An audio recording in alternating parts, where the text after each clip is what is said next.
자, 마태복음 5장, 6장, 7장은 예수님께서 축복의 산이라고 불리는 곳에서 제자들에게 직접 가르치셨던 산상수훈, 산상설교다, 이렇게 이야기를 합니다. 이 산상설교를 가리켜서 어떤 학자는 천국의 대헌장이다, 이렇게 말하기도 하고, 또 어떤 사람은 신구약 전체 메시지의 요약이다, 이렇게 부르기도 합니다. 오늘 본 말씀 마태복음 5장 1절로 2절을 통해 산상수훈 서론을 이제 함께 나누고 다음 주부터 산상수훈을 강의하도록 하겠습니다.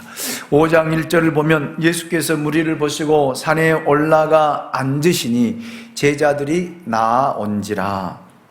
여기서 저는 먼저 자기를 쫓아다니는 무리를 보시고 갑자기 산으로 올라가신 예수님을 발견할 수가 있었습니다. 왜 그랬을까?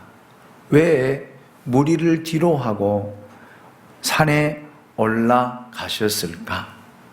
이것이 바로 산상수훈, 산상설교를 이해하는 단초, 기초가 되어집니다.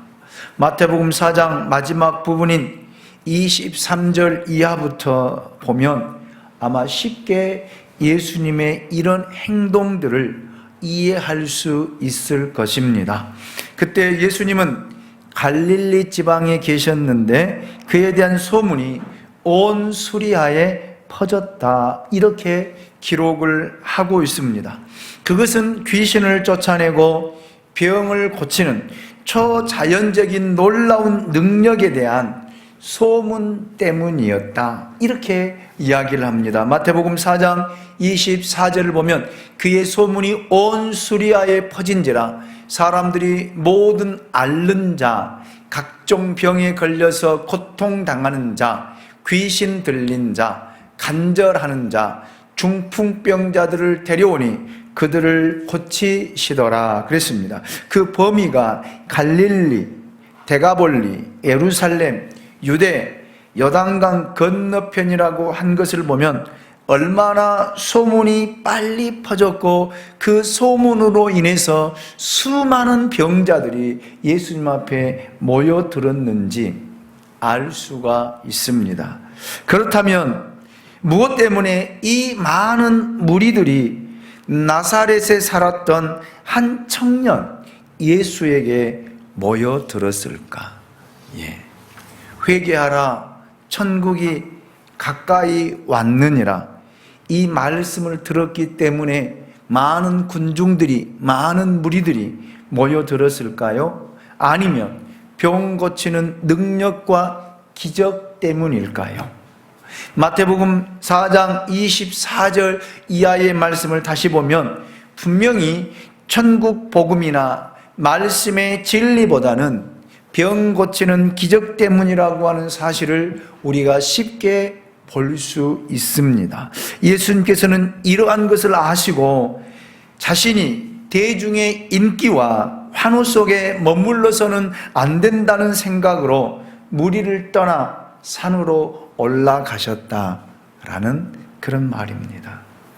그리고 그곳에서 조용히 천국의 진리와 그리스도인의 삶의 원리를 제자들에게 가르치셨습니다. 그때 많은 무리가 따라온 것이 아니라 적은 수의 제자들이 따라왔다라는 사실은 우리에게 매우 중요한 의미를 주고 있습니다. 여러분, 언제나 헌신한 사람은 소수예요.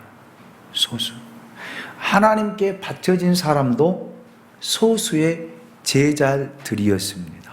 저는 여러분들이, 그리고 우리 양무리 교회가 여러분 수많은 교회들 중에 하나님 앞에 온전히 드려진 그런 교회가 되기를 원하고, 저와 여러분들이 수많은 무리들 속에 하나님 앞에 귀하게 바쳐진 소수의 헌신된 사람들이 될 수 있기를 주님의 이름으로 축원합니다. 이 소수의 제자들이 세계를 뒤엎어놓고 그리스도 앞에 드려진 삶을 살고 그렇게 하나님 앞에 헌신했다라는 사실입니다. 여기서 한 가지 더 생각해 볼 것은 예수님께서 무리를 보시고 산에 올라가 앉으셨다라고 하는 표현 가운데 앉으셨다라는 그런 표현입니다. 앉아서 가르치셨다는 것은 길을 걸으며 제자들과 가벼운 대화를 나누는 것과는 차원이 다른 내용이다라는 말입니다. 유대 전통에 따르면 공식적으로 중요한 내용을 체계적으로 선포하거나 가르칠 때는 언제나 앉아서 가르쳤다라고 합니다. 회당에서 가르치고 설교할 때도 마찬가지입니다. 이것은 보좌의 의미가 있다라고 어느 학자가 이야기를 하고 있더라고요. 예수님께서 즉흥적으로 설교하신 것이 아니라 천국의 진리들을 어떤 분명한 목적을 가지고 자세하게 말씀을 하고 제자들을 가르치고 제자들에게 전했다라는 그런 뜻입니다. 그리고 이 허다한 무리를 보시는 예수님의 심정을 또한 저는 읽어볼 수가 있었습니다. 마태복음 9장 35절을 보시면 예수께서 모든 도시와 마을에 두루 다니사 그들의 회당에서 가르치시며 천국 복음을 전파하시며 모든 병과 모든 약한 것을 고치시니라. 아멘. 이렇게 가르치시고 천국 복음을 전파하시며 모든 병과 모든 약한 것을 고치시고 난 후 예수님의 마음, 예수님의 심정을 이렇게 표현하고 있어요. 36절입니다. 우리 같이 한번 마태복음 9장 36절 말씀을 같이 읽어보도록 하겠습니다. 시작. 무리를 보시고 불쌍히 여기시니 이는 그들이 목자 없는 양과 같이 고생하며 기진함이라. 아멘. 진정한 것을 찾지 못하고 허상을 찾고 있는 이 무리들, 영원한 진리를 찾지 못하고 육체의 병만 고치고자 관심을 가졌던 이 무리들을 보시고 예수님은 불쌍히 여겼다라는 말입니다. 여러분, 우리가 사람을 어떤 시각에서 이해하고 보는가가 아주 중요합니다. 사람을 하나님의 형상으로 볼 것인가, 아니면 하나의 동물이나 하나의 물건으로 보는가 하는 것입니다. 자기 어떤 목적을 위해 일말의 양심의 가책도 없이 사람을 물건 취급하고 또 유익이 있으면 환영하고 유익이 없으면 여지없이 버리고 여지없이 거절하는 것이 오늘 사회의 일반적인 사람들의 삶의 형태입니다. 이것이 물질주의적 관점이요 세속주의적인 관점입니다. 오늘 전 세계는 이러한 사고들이 인류의 마음을, 사람들의 마음을 사로잡고 있는 것 또한 현실이에요. 그래서 세상은요, 필요하면 쓰고요, 필요치 않냐면 과감하게 버리는 거예요. 내게 필요하면 손을 잡고요, 필요치 않으면 손을 놔버리고 등 돌리는 것이 오늘의 현실이다라는 말입니다. 그러나 예수님은 그들을 불쌍히 여기는 마음으로, 민망히 여기는 마음으로 그들을 보셨다라는 그런 말입니다. 사람이 사람에 대해 불쌍히 여기기 시작하면 모든 문제의 실마리가 하나하나 풀어지는 거예요. 아멘입니까? 저는 오늘 저와 여러분의 마음이, 우리의 심정이 예수님의 마음이 되어져서 사람을 볼 때에 이렇게 불쌍히 여기는 마음, 이 마음을 가지고 사람을 대하고 사람을 볼 수 있기를 원합니다. 우선 불쌍히 여긴 마음이 생기면 아무리 허물이 있어도 이해가 되어져요. 용서가 됩니다. 그리고 사랑하게 되는 거예요. 이것이 바로 예수님의 마음, 예수님의 심정이었습니다. 예수님의 산상 설교는 성경의 모든 기록 중에도 가장 아름답고 위대한 천국 말씀입니다. 그러나 실제 이 말씀대로 살아보려고 한다면 얼마나 실천하기 어렵고 고통스러운 것인가를 쉽게 아마 깨달을 거예요. 그래서 이렇게 살지 못하는 거예요. 아니, 살지 않으려고 합니다. 그래서 많은 사람들이 이 말씀을 듣기는 좋아하지만, 이 말씀을 들을 때 아멘은 하지만 그대로 사는 것에 대해서는 별개의 문제다, 이렇게 생각을 하고 있습니다. 믿음 있는 사람들이나 그렇게 살지, 나같이 믿음 없는 사람은 살 수가 없어, 이렇게 이야기를 하지요. 마치 액자에 써놓은 좋은 글로만 보고 즐기려고 하고 내 길을 즐겁게 하려고 합니다. 그러나 여러분, 산상 설교의 요점은 우리들이 이 세상에서 어떻게 생각하고 행동하고 살아야 할 것인가에 대해서 하나님의 기준을 가르쳐주고 보여주고 있는 그런 말씀입니다. 그런 말씀이에요.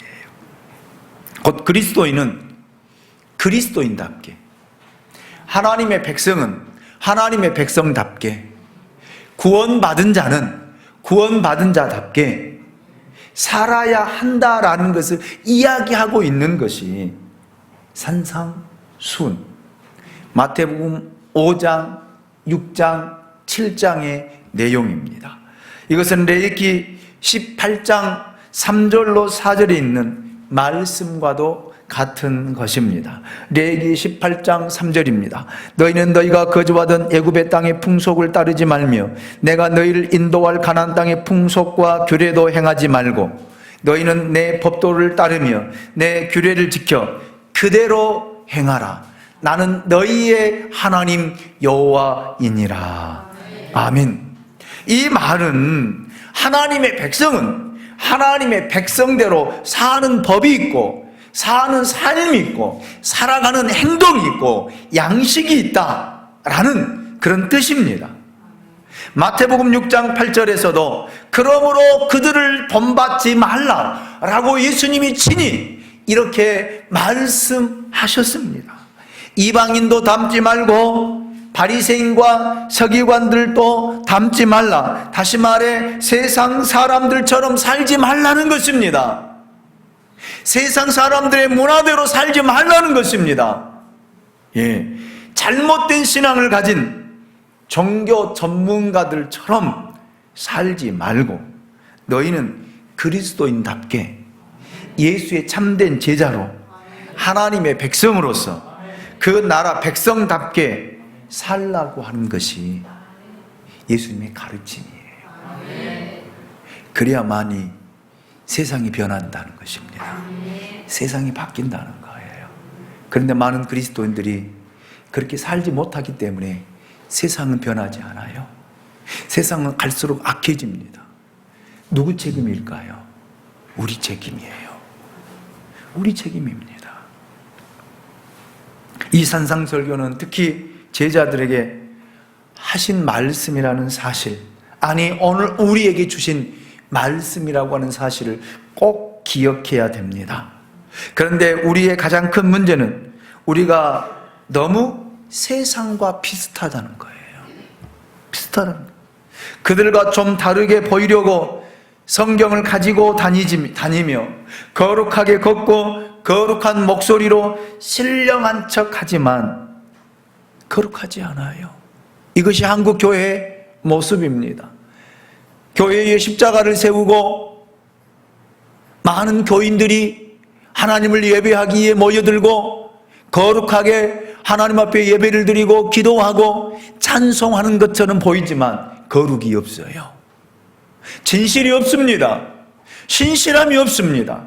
그렇기 때문에 세상으로부터 비난을 받는 것입니다. 세상으로부터 손가락질을 받는 것입니다. 세상 사람들에게 버림받아서 짓밟힘을 당하는 것입니다. 교회는 아주 멋지고 웅장하고 교회를 짓고 그곳에 들어가며 어떤 위압감을 주는 그런 분위기로 만들어 세상과 구별하려고 하지만 세상과 다르지 않아요. 다르지 않습니다. 거기 안에 모여있는 구성원들, 공동체가 세상 사람들과 믿는 사람들과 차이가 없다는 말입니다. 그래서 안 믿는 사람들이 이렇게 말합니다. 예수 안 믿는 나나 예수를 믿는 너나 다를 것이 뭐가 있냐. 교회에 왔다 갔다 하고 찬송하고 헌금하고 봉사하는 것 빼고 나와 다를 것이 뭐가 있느냐. 욕할 때 욕하고 화날 때 화내고 거짓말할 때 거짓말하고 도대체 신실함이라고 진실함이라고는 찾아볼 수 없는 우리 삶의 모습 속에 도대체 뭐가 다르다는 거예요. 여러분, 저는 묻고 싶습니다. 세상과 여러분, 우리가 공동체를 이루고 있는 우리 교회와 다른 것이 뭐가 있습니까? 세상 사람들과 여러분과 다른 것이 있다라면 이야기해 보십시오. 뭐가 다릅니까? 기도하는 거요? 예배 드리는 거예요? 교회 와서 헌신하는 거요? 믿는 사람들끼리 이야기하고 웃고 여러분 교제하는 거요? 이것이 달라요? 이거는 다른 것이 아니에요. 그 사람들 다 그렇게 살아가요.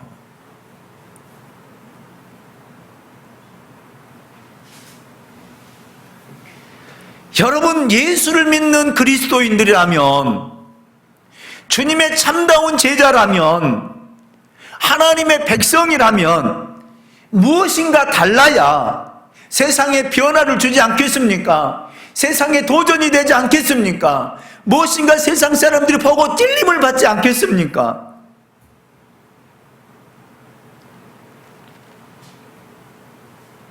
세상이 우리를 외면하고 비판하는 것은 우리들이 세상과 다르다는 것을 보여주지 못했기 때문에 세상 사람들은 우리를 향해 외면하고 비판하는 거예요. 저는 우리 양무리 교회가 세상과 다른 교회가 되기 원합니다. 정말 거룩하고 진실하고 의롭고 정직하게 살아가는 그런 교회, 그런 교회를 이루고 있는 예수 그리스도의 몸을 이루고 있는 지체들이 될 수 있기를 주님의 이름으로 축원합니다. 초대교회 그리스도인들은 다른 질의 삶을 살았습니다. 부활하신 예수 그리스도를 만나고 나서 그들의 삶이 달라졌습니다. 그들은 자기의 재산을 믿는 성도들과 함께 공유하기 시작했습니다. 이는 바로 물질의 노예가 되지 않겠다라고 하는 헌신이에요. 여러분, 사도행전을 읽으실 때, 보실 때 어떻게 보십니까? 바나바가 자기의 재산을 팔아다가 내놓았을 때 여러분, 그 의미가 뭐겠어요? 나는 물질의 노예가 되지 아니하고 물질을 다스리는 사람이 되어져서 하나님의 말씀을 따라 이웃을 사랑하고 이웃에게 베풀고자 하는 헌신의 마음이 거기에 담겨졌다라는 말입니다.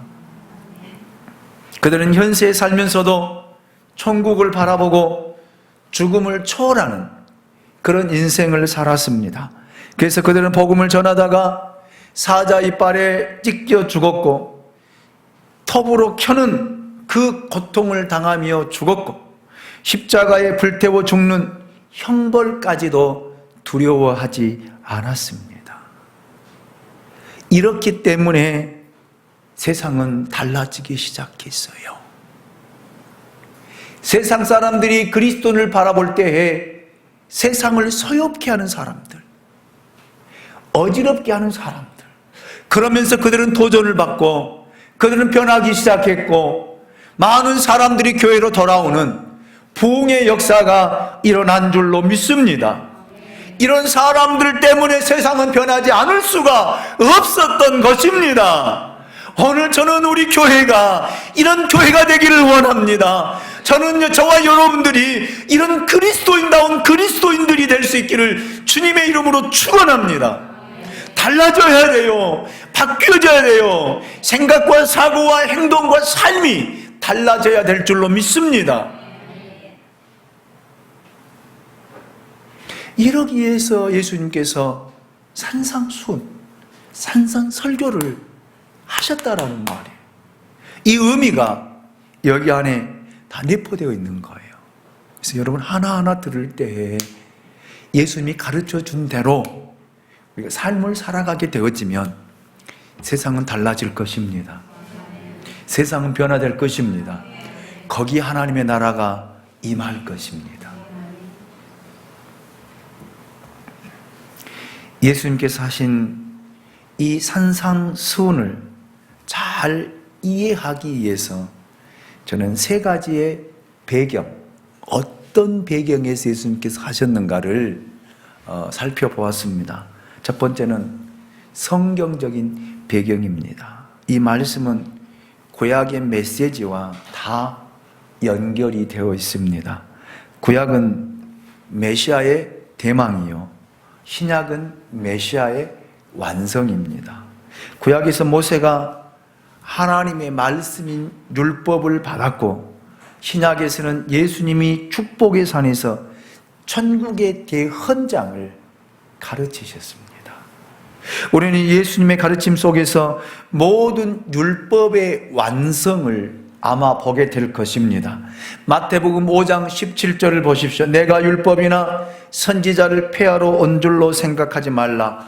폐하러 온 것이 아니요 완전하게 하려 함이라.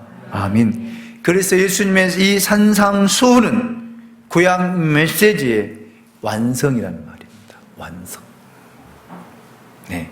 예수님이야말로 말라기 4장 5절에 나타난 엘리야요, 구약에서 마귀에게 실패한 첫 번째 아담에 대한 마귀에게 승리한 두 번째 아담이라고 하는 사실을 우리에게 보여주고 있습니다. 그래서 이제는 이 율법과 그리스도와의 관계를 풀어갈 거예요.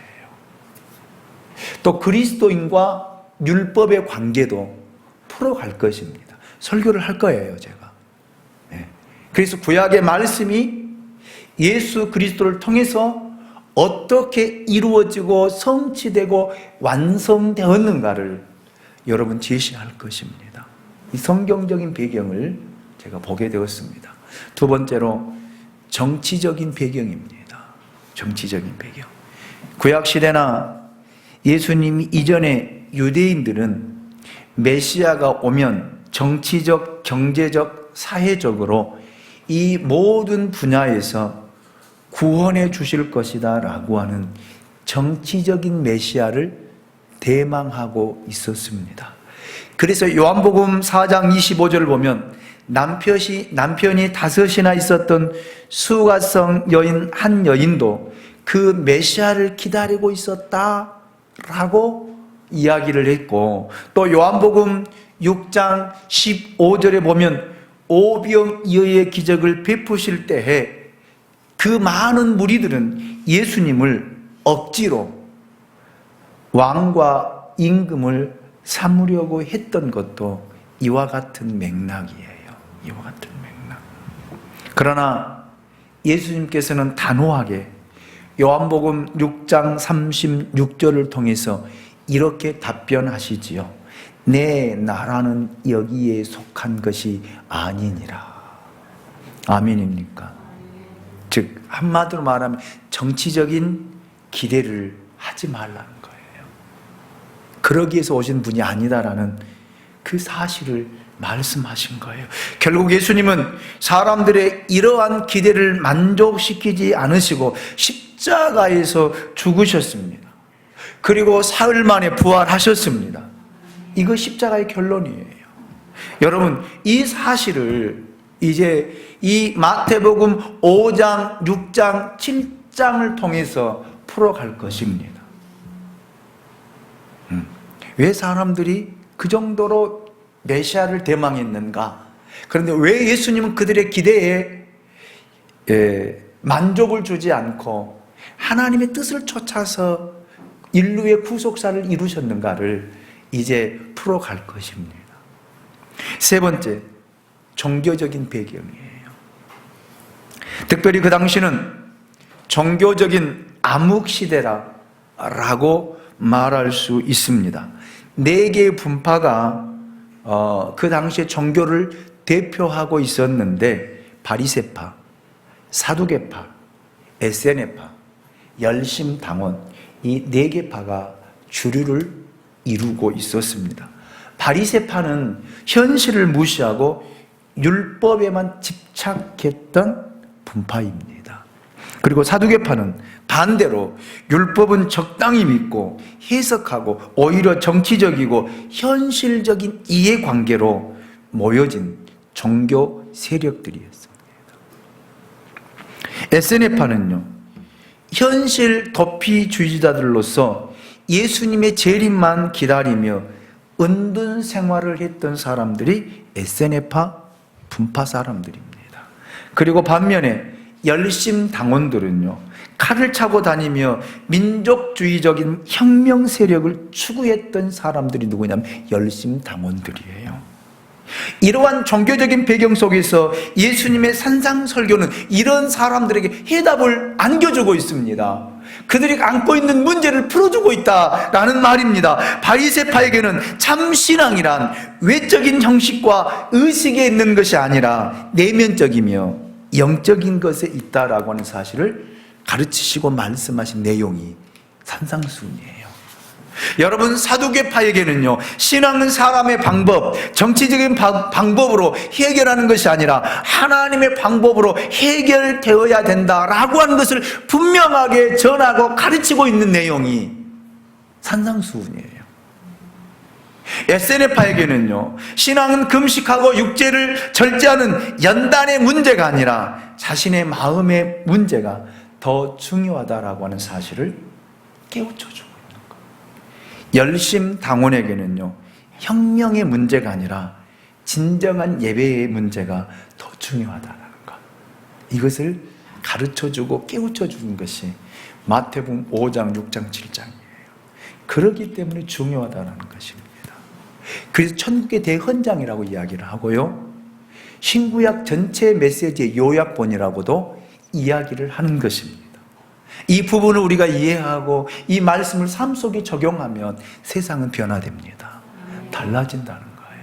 하나님의 역사가, 하나님의 기적들이 나타날 줄로 믿습니다. 이제 이렇게 여러분, 성경적인 배경, 정치적인 배경, 종교적인 배경을 통해서 이 마태복음 5장, 6장, 7장을 풀어가도록 하겠습니다. 기대하십시오. 기대해도 괜찮아요. 그렇게 풀어갈 거예요. 지금까지 여러분이 한 번도 들어보지 못했던 내용들을 접하게 될 거고, 또 듣게 될 거고, 또 삶에 적용하게 될 것입니다. 왜 이렇게 산상수훈이 우리에게 중요한가? 왜 우리가 배워야 하는가를 저는 마지막으로 제가 깨달았던 것들을 잠깐 나누고 마치도록 하겠습니다. 첫 번째, 이 산상수훈은 천국의 기준이라는 거예요. 천국의 기준. 사람은 죄인이기 때문에 자기가 그대로 못하면 기준을 낮추려고 하는 성향이 있어요. 예. 기준이 없다면 우리는 옳고 그름을 판단할 수 없고 알 수가 없습니다.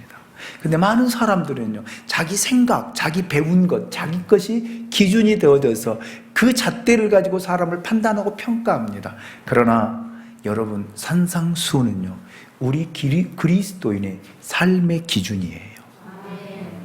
그래서 중요하다라는 거예요. 그래서 중요하다. 그래서 여러분, 하나님의 말씀은 우리 기준에 낮추어서도 안 되고, 더 밑으로 보아서도 안 되고, 그 기준점이 되어서 이 바탕 위에 여러분의 삶을, 여러분의 그 인생을 세우고 설계해 간다라면 하나님이 세우고 반석 위에 세워서 여러분을 하나님이 들어 쓰실 줄로 믿습니다. 두 번째, 예수님께서 완벽하게 그 말씀대로 사셨는데 그것은 우리도 그렇게 살 수 있다라고 하는 것을 보여주신 내용이 산상수훈이에요. 그래서 제가 서두에도 말씀을 드리잖아요. 우리는 그렇게 살 수 없어. 예수님이나 되니까 그렇게 살지. 아니에요.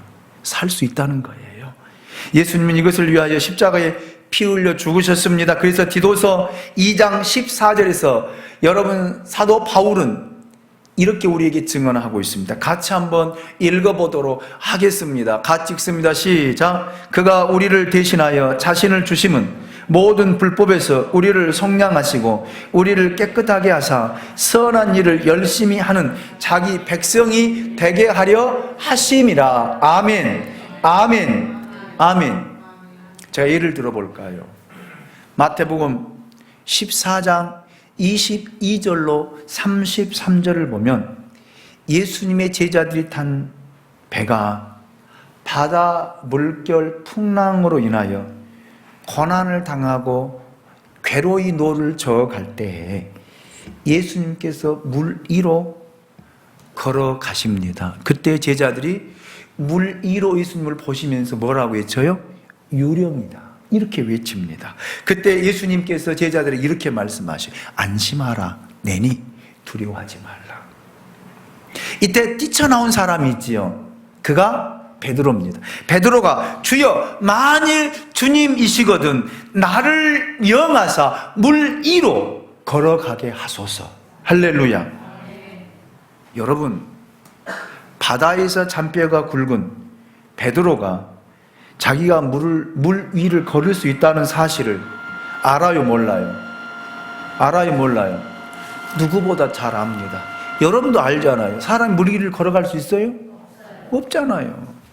없어요. 그런데 예수님께서 물 위로 걸어오시는 것을 보고 자기도 모르게 나도 물 위를 걷게 명하여 주옵소서 이렇게 소리쳤던 것입니다. 이때 예수님께 제자들에게 베드로에게 뭐라고 말씀하시죠? 내게 오라. 내게 오라. 베드로는 조금도 의심하지 않고 배에서 내려서 물 위를 걸어갔습니다. 할렐루야. 이것이 그리스도인의 삶이에요. 이것이 그리스도인의 삶이에요. 여러분, 우리는 물 위를 걸을 수 없습니다. 죽었다 깨어나도 못 걸어요. 걸을 수 있는 분 나와보세요. 세계 3명도 없어요. 그러나 물 위를 걸으시는 예수님을 보며 우리 이렇게 외치는 것. 주여, 우리는 물 위를 걸을 수 없지만 예수님이 나를 물 위로 걸으라고 명하여 주시옵소서. 주님, 물 위를 걸어오라고 명령하실 때에 그 말씀에 순종하여 여러분 믿음으로 걸어갈 때에는 물 위를 걸을 수 있습니다. 사람이 할 수 없는 것, 사람이 사고할 수 없는 것, 사람이 생각할 수 없는 것들을 행할 수 있다라는 말입니다.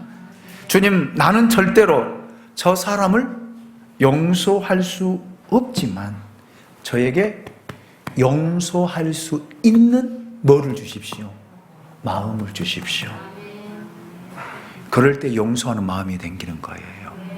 주님, 나는 이 돈을, 이 명예를 포기할 수 없습니다. 그러나 예수님이 그럴 힘을, 포기할 수 있는 힘을 주십시오 라고는 우리가 하나님 앞에 부르짖으며 기도할 수 있습니다. 이상하게 예수님이 우리 안에 찾아오시면, 말씀하시면 돈도 명예도 그렇게 평생 추구했던 성공도 내려놓더라고요. 포기하더라고요. 자기 자신을 내려놓더라고요. 이거이 뭡니까? 이거이 물 위를 걷는 거예요.